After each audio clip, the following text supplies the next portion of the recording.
300 ವರ್ಷಗಳಿಂದಲೂ ಸಾಂಪ್ರದಾಯಿಕ ಶೈಲಿಯಲ್ಲಿ ನೈಸರ್ಗಿಕವಾಗಿ ಉಪ್ಪನ್ನು ಉತ್ಪಾದಿಸುತ್ತಿರುವ ಈ ಐತಿಹಾಸಿಕ ಹಳ್ಳಿಯೇ ಉತ್ತರ ಕನ್ನಡ ಜಿಲ್ಲೆಯ ಸಾಣಿಕಟ್ಟ. ಇಂದಿಗೂ ಈ ಊರಿನಿಂದ ಸಾವಿರಾರು ಟನ್ ಉಪ್ಪು ಉತ್ಪಾದನೆಯಾಗಿ ದೇಶದ ವಿವಿಧ ಭಾಗದ ಮಾರುಕಟ್ಟೆಗಳಿಗೆ ಸಾಗುತ್ತಿದೆ. ಬ್ರಿಟಿಷರು ಅಂದಿನ ಕಾಲಕ್ಕೆ ತಂದ ಉಪ್ಪು ಉತ್ಪಾದನೆಯ ಮೇಲೆ ನಿಷೇಧದ ಹೇರಿಕೆಯ ಕಾನೂನಿನ ವಿರುದ್ಧ ನಡೆದ ಬೃಹತ್ ಉಪ್ಪಿನ ಸತ್ಯಾಗ್ರಹಕ್ಕೂ ಈ ನೆಲ ಸಾಕ್ಷಿಯಾಗಿ ನಿಂತಿದೆ.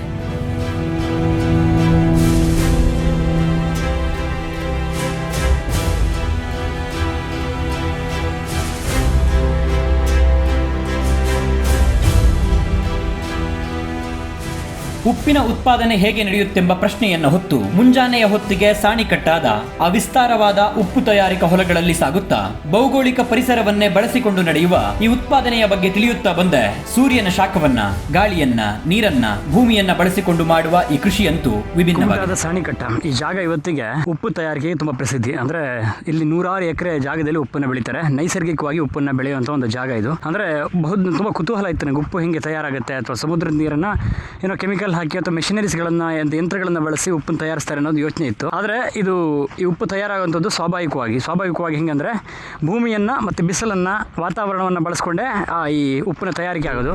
460 ಏಕರ್ಸ್ ಗಜನಿ ಭೂಮಿ ಅಂತ ಹೇಳ್ತೇವೆ, ಉಪ್ಪು ತೆಗೆಯಲಿಕ್ಕೆ ಯೋಗ್ಯವಾಗದಂತಹ ಒಂದು ಭೂಮಿ. ಇಲ್ಲಿ ಸುಮಾರು 100ರಿಂದ 150 ಜನ ವರ್ಕರ್ಸ್ ವರ್ಕ್ ಮಾಡ್ತಾ ಇರ್ತಾರೆ.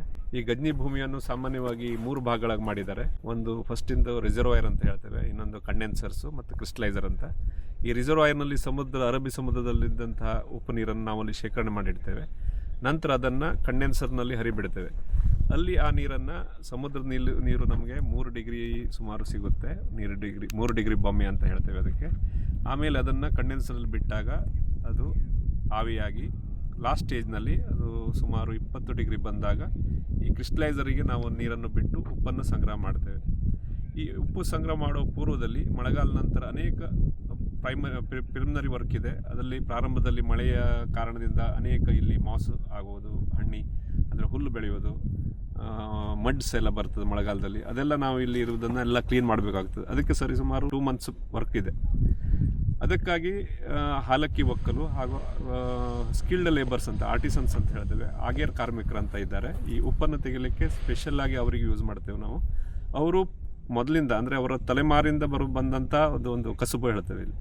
ಅವರು ತಂದೆ ತಾಯಿ ಇಲ್ಲಿ ಬಂದು ಇಬ್ಬರು ಪೇರ್ಸ್ ಬಂದು ಇಲ್ಲಿ ವರ್ಕ್ ಮಾಡೋದು, ಜೋಡಿ ಬಂದು ಕೆಲಸ ಮಾಡೋದು, ಅದೇ ಒಂದು ವಿಶೇಷ ಅವರಿಗೆ. ಎಲ್ಲ ಥರ ಬರ್ತಾರೆ, ಗಂಡ ಮತ್ತು ಹೆಂಡತಿ ಬಂದು ಅವರು ಇಬ್ಬರು ಕೂಡಿ ಇಲ್ಲಿ ವರ್ಕ್ ಮಾಡೋದು. ಈ ರೀತಿ ಇಲ್ಲಿ ಉಪ್ಪನ್ನು ಕಲೆಕ್ಟ್ ಮಾಡ್ತೇವೆ.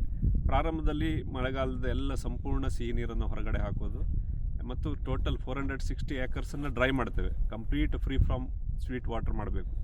ಅದರ ನಂತರ ಸಮುದ್ರದ ನೀರಿನಲ್ಲಿ ಉಪ್ಪಿನಾಂಶ ಜಾಸ್ತಿ ಆಗುತ್ತೆ. ಮಳೆ ನಂತರ ಈ ಅಘನಾಶಿನಿ ನದಿಯ ಒಂದು ಒಡೆಲಲ್ಲಿ ಇರುವುದರಿಂದ, ನಮ್ಮದು ಇದು ಉಪ್ಪಿನಾಗರ ಇರೋದರಿಂದ ಅಲ್ಲಿ ಆ ಸಿಹಿ ನೀರಿನ ಪ್ರಮಾಣ ಕಂಪ್ಲೀಟ್ ಬಂದಾಗಬೇಕು. ಅದರ ನಂತರ ಅರಬ್ಬಿ ಸಮುದ್ರದಿಂದ ಬಂದಂಥ ನೀರು 3 ಡಿಗ್ರಿ ಬಂದ ಮೇಲೆ ನಾವಿಲ್ಲಿ ಚಾರ್ಜ್ ಮಾಡ್ತೇವೆ. ಚಾರ್ಜ್ ಅಂದರೆ ನೀರನ್ನು ಒಳಗಡೆ ತಗೊಳ್ಳೋದು. ಈ 40ರಿಂದ 50 ದಿನ ಬೇಕಾಗುತ್ತೆ ಕಂಪ್ಲೀಟ್ ಅದು ಸರ್ಕ್ಯುಲೇಷನ್ ಆಗಿ ಲಾಸ್ಟ್ ಸ್ಟೇಜಿಗೆ ಬರಲಿಕ್ಕೆ, ಅಂದರೆ ಕ್ರಿಸ್ಟಲೈಸರ್ ಸಮೀಪ ಬರಲಿಕ್ಕೆ ನಿಯರ್ಲಿ 50 ಡೇಸ್ ಆದರೂ ಬೇಕೇ ಬೇಕು. ಆದಷ್ಟು ಲಾಂಗ್ ಟ್ರಾವೆಲ್ ಮಾಡಿಸ್ತೇವೆ. ಅಂದರೆ ಇವಾಪರೇಷನ್ ಆಗಬೇಕಂತ ಇದ್ದ ಒಂದು 400 ಏಕರ್ಸ್ನಲ್ಲಿ ಓನ್ಲಿ ನಾವು 50 ಏಕರ್ಸ್ನಲ್ಲಿ ಮಾತ್ರ ಉಪ್ಪು ತೆಗಿತೇವೆ. ಉಳಿದಿದ್ದೆಲ್ಲ 410 ಏಕರ್ಸ್ನಲ್ಲಿ ನೀರನ್ನು ಇವಾಪರೇಷನ್ಗೆ ಬಿಡೋದು. ಏನು ಮಾಡ್ತೇವೆ ಅಂದರೆ ಕ್ಲೀನ್ ಮಾಡಾದಮೇಲೆ ಅದಕ್ಕೆ ಉಪ್ಪು ನೀರು ಬಿಡೋದು, ಬತ್ಸೋದು, ಮತ್ತು ಆವಿ ಆಗ್ಲಿಕ್ಕೆ ಬಿಡೋದು.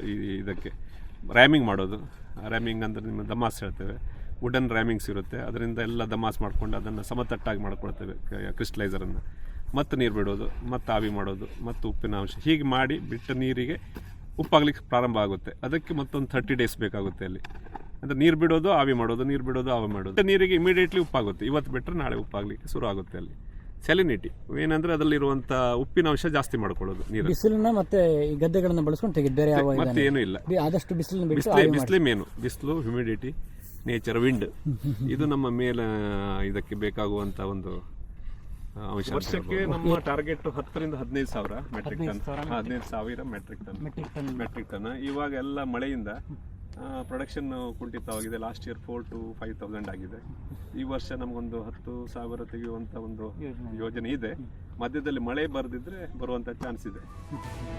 ಮಳೆ ಬರ್ತದೆ. ಅರಬ್ಬಿ ಸಮುದ್ರದ ನೀರಿನೊಂದಿಗೆ ಸಂಗಮವಾಗಿ ಉಪ್ಪಿನ ಅಂಶವನ್ನ ತನ್ನೊಳಗೆ ಸೇರಿಸಿಕೊಂಡ ಅಘನಾಶಿನಿ ನದಿಯ ನೀರನ್ನ ಕೆಲ ದಿನಗಳ ಕಾಲ ಒಂದು ಚಿಕ್ಕ ಜಲಾಶಯದಲ್ಲಿ ಬಂಧಿಸಿ ನೈಸರ್ಗಿಕವಾಗಿ ಆವಿಯಾಗಲು ಬಿಟ್ಟು ಸೂರ್ಯನ ಶಾಖದಿಂದ ಉಪ್ಪಿನ ಸಾಂದ್ರತೆಯನ್ನ ಹೆಚ್ಚಿಸಿ ನಂತರ ಸಾಂದ್ರೀಕೃತ ಉಪ್ಪು ನೀರನ್ನ ಕನಿಷ್ಠ 10 ರಿಂದ 15 ದಿನಗಳ ಕಾಲ ಮಣ್ಣಿನ ಗದ್ದೆಗಳಲ್ಲಿ ಒಣಗಿಸಲಾಗುತ್ತದೆ. 400 ಎಕರೆಯಷ್ಟು ಹೊಲದಲ್ಲಿ ಆವಿಯಾದ ಆ ನೀರನ್ನ ಉಪ್ಪಿನ ಅಂಶದ ಸಾಂದ್ರತೆ 20 ಡಿಗ್ರಿ ತಲುಪಿದಾಗ ಕೊನೆಯ ಹಂತವಾಗಿ ಉಳಿದ 40 ಎಕರೆ ಹೊಲಕ್ಕೆ ಹರಿಸಿದಾಗ ನಂತರ ಮತ್ತಷ್ಟು ಸಾಂದ್ರತೆ ಹೆಚ್ಚಾಗಿ ಗದ್ದೆಯ ಮೇಲ್ಮೈನಲ್ಲಿ ಉಪ್ಪಿನ ಹರಳುಗಳು ರೂಪುಗೊಳ್ಳುತ್ತದೆ ಎಂಬ ಉಪ್ಪು ಉತ್ಪಾದನೆಯ ರಹಸ್ಯ ಅಲ್ಲಿಯ ಕೆಲಸಗಾರರಿಂದ ಕಾರ್ಮಿಕರಿಂದಲೇ ತಿಳಿಯಿತು. ಈ ಎಲ್ಲಾ ಕೆಲಸಗಳಲ್ಲೂ ಕೂಡ ಹೆಚ್ಚಾಗಿ ಯಾವುದೇ ಯಂತ್ರೋಪಕರಣಗಳನ್ನ ಬಳಸುವುದಿಲ್ಲ, ಮಾನವನ ಶ್ರಮವೇ ಮುಖ್ಯವಾದದ್ದು. ಅದರಲ್ಲೂ ಈ ವಿಸ್ತಾರವಾದ ಉಪ್ಪಿನ ಗದ್ದೆಗಳಲ್ಲಿ ಪತಿ ಪತ್ನಿಯರ 100 ಜೋಡಿಗಳು ದುಡಿಯುತ್ತಾರೆಂಬ ವಿಚಾರ ವಿಶೇಷವಾಗಿತ್ತು.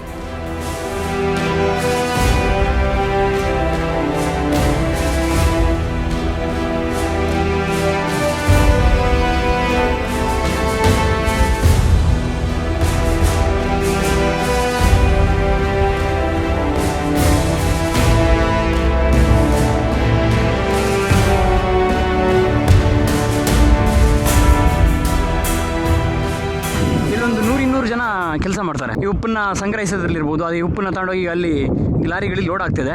ಈ ಗದ್ದೆಗಳಲ್ಲಿ ಏನಿದೆಯಲ್ಲ ಉಪ್ಪುಗಳು, ಇದನ್ನೆಲ್ಲ ರಸ್ತೆ ಪಕ್ಕದಲ್ಲಿ ತಗೊಂಡೋಗಿ ಹೊತ್ತು ರಾಶಿ ಮಾಡ್ತಾರೆ.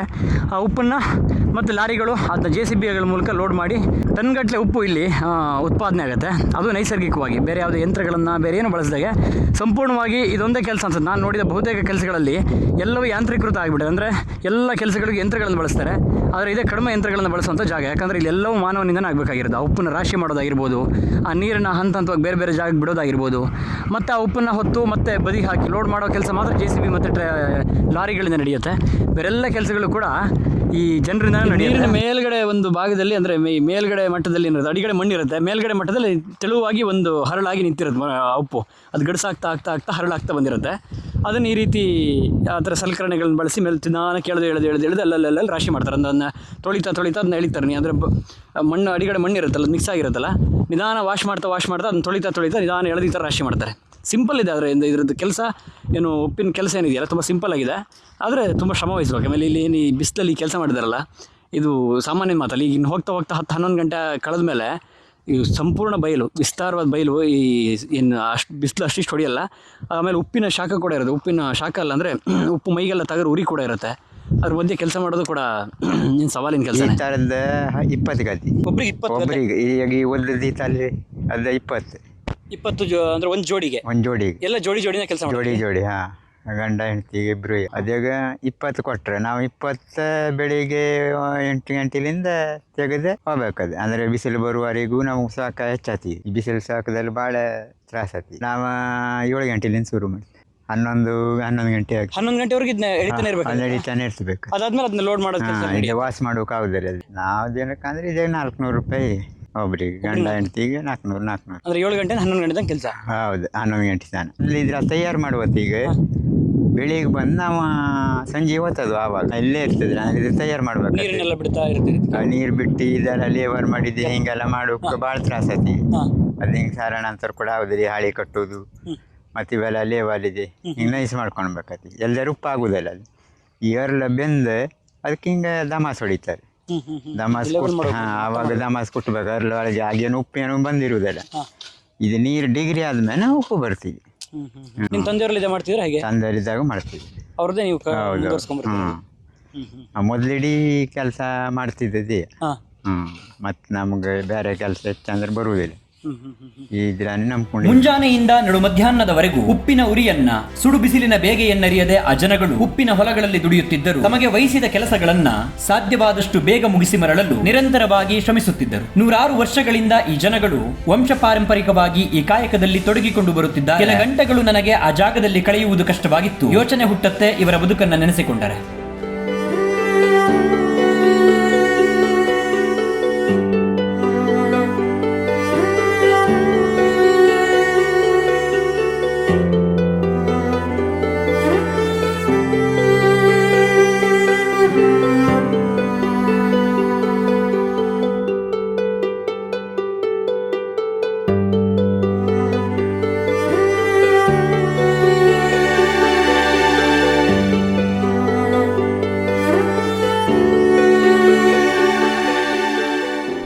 ಶತಮಾನದಿಂದ ಇದೆ ಉಪ್ಪು ತೆಗೆಯುವಂಥ ಪ್ರೊಸೆಸ್. ಅವಾಗ ಓನರ್ಸು ಅವರೇ ಸ್ವತಃ ತೆಗಿತಿದ್ರು.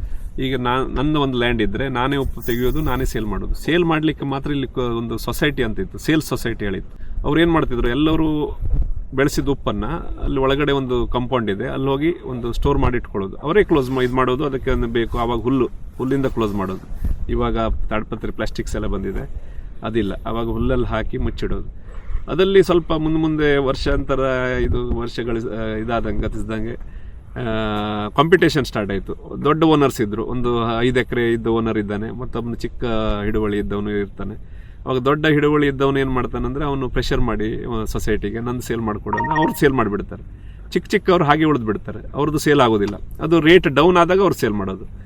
ಈ ರೀತಿ ಕಾಂಪಿಟೇಷನ್ಸು ಎಲ್ಲ ಜಾಸ್ತಿ ಇದ್ದಾಗ ಮತ್ತು ಕೆಲವರು ಇಲ್ಲಿಂದ ಊರು ಬಿಟ್ಟು ಎಲ್ಲ ಎಜುಕೇಷನ್ ಆಯಿತು, ಅವರೆಲ್ಲ ಬಿಟ್ಟು ಬಾಂಬೆ ಆ ಕಡೆ ಬೆಂಗಳೂರು ಕಡೆ ಎಲ್ಲ ಹೋಗ್ಲಿಕ್ಕೆ ಶುರು ಮಾಡಿದ್ರು. ಮತ್ತು ಮಧ್ಯದಲ್ಲಿ ಪ್ರೊಡಕ್ಷನ್ ಬಂದ್ ಮಾಡಿಬಿಟ್ಟು ಜೀವನದ ಗಾಲಿ ಉರುಳಿಸಲು ಆ ಜನರು ಪಡುತ್ತಿದ್ದ ಶ್ರಮದ ಬಗ್ಗೆ ಯೋಚಿಸುತ್ತಾ ಈ ಸಾಣಿಕಟ್ಟದ ಇತಿಹಾಸವನ್ನ ಕೆದಕುತ್ತಾ ಹೋದರೆ ಇಲ್ಲಿ 1720 ಹೊತ್ತಿಗೆ ಉಪ್ಪಿನ ಉತ್ಪಾದನೆ ಆರಂಭವಾಯಿತು. ಅಂದಿಗೆ 60 ಕುಟುಂಬಗಳು ಪ್ರತ್ಯೇಕವಾಗಿ ತಮ್ಮ ಹೊಲಗಳಲ್ಲಿ ಉಪ್ಪಿನ ಸಾಗುವಳಿಯನ್ನ ಮಾಡುತ್ತಿದ್ದರು. 1952 ಹೊತ್ತಿಗೆ ಅದು ಕೊನೆಯಾಗಿ ಉಪ್ಪಿನ ತಜ್ಞರ ಶಿಫಾರಸಿನಂತೆ ಆ ಸಾಗುವಳಿದಾರರೆಲ್ಲರೂ ಸೇರಿ ಉತ್ಪಾದನೆಗೆ ಮತ್ತು ಮಾರಾಟಕ್ಕೆ ಸಮಸ್ಯೆಯಾಗಬಾರದೆಂದು ಉಪ್ಪು ಉತ್ಪಾದಕರ ಸಹಕಾರಿ ಸಂಘವನ್ನ ನಿರ್ಮಿಸಿ ಅಲ್ಲಿಂದ ಒಗ್ಗಟ್ಟಾಗಿ 1000 ಟನ್ ಉಪ್ಪಿನ ಉತ್ಪಾದನೆಯನ್ನ ಮಾರಾಟವನ್ನ ಶುರು ಮಾಡಿ 1993ರಲ್ಲಿ ಕರ್ನಾಟಕದಲ್ಲೇ ಪ್ರಥಮ ಬಾರಿಗೆ ಅಯೋಡಿನ್ ಯುಕ್ತ ಉಪ್ಪನ್ನ ಪ್ರಾರಂಭಿಸಿದ ಘಟಕ ಎಂಬ ಹೆಗ್ಗಳಿಕೆ ಸಾಣಿಕಟ್ಟ ಉಪ್ಪಿನ ಉತ್ಪಾದಕರ ಸಂಘಕ್ಕಿದೆ. 96% ಖನಿಜಾಂಶಗಳನ್ನ ಹೊಂದಿರುವ ಕಂದು ಬಣ್ಣದ ನೈಸರ್ಗಿಕ ಉಪ್ಪನ್ನ ತಯಾರಿಸುತ್ತಾ 100 ಜನರಿಗೆ ಉದ್ಯೋಗವನ್ನ ನೀಡುತ್ತಾ ಈ ಸಾಣಿಕಟ್ಟ ಇಂದಿಗೂ ಉಪ್ಪು ಉತ್ಪಾದಕ ಗ್ರಾಮವಾಗಿ ಉಳಿದುಕೊಂಡಿದೆ.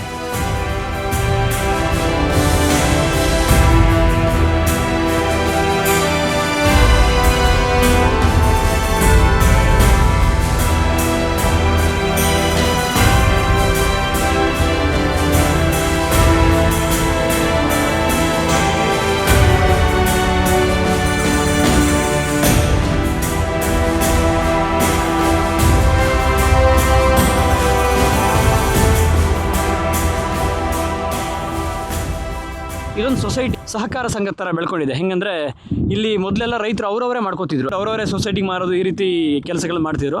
ಅದು ಕಾಲದಿಂದ ಬಂದಂಗೆ ಅವ್ರಿಗೂ ಬೆಳೆಯೋಕ್ಕೆ ಸಾಗದೆ ಈ ಥರ ಈ ಕೆಲಸಗಾರರ ತೊಂದರೆ ಆಗಿ ಅಥವಾ ಮಾರಾಟಕ್ಕೆ ತೊಂದರೆ ಆಗಿ ಅದು ಒಂದು ಸೊಸೈಟಿಯಾಗಿ ನಿರ್ಮಾಣ ಆಗಿದೆ. ಆ ಸೊಸೈಟಿನೇ ಇವತ್ತು ಅದು ಉತ್ಪಾದನೆ, ಮಾರಾಟ ಇದನ್ನೆಲ್ಲ ನೋಡ್ಕೊಳ್ಳುತ್ತೆ. ಒಂದು ವಿಭಿನ್ನ ಲೋಕ ಈ ಉಪ್ಪಿನ ತಯಾರಿಕೆ ಮಾಡೋದು.